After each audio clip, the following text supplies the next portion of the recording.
a short review about Gemini investment and stock exchange platform. That is a platform invented to simply trade cryptocurrencies and exchange offers.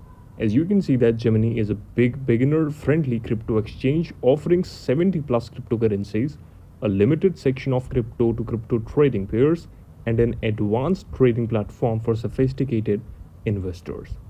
Business Insider's personal finance team compared Gemini to the best cryptocurrency exchanges and found it to be a good option for beginners.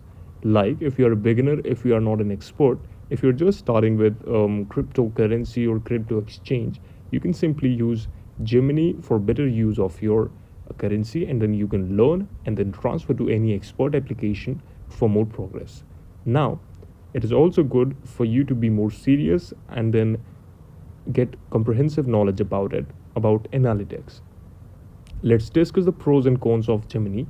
TradingView integration for access to advanced charting features, tools, and global spot trading opportunities. Access to NFTs through Nifty Gateway, available in all 50 US states. Cons are derivatives not available in the US, only 3 staking options, limited cryptocurrency option compared to competitors, and high fees and complex fee schedule. So this is what you're gonna get in this video, in this Gemini platform. This is the video. Thank you so much for watching it, and please subscribe to channel for watching more updates like that.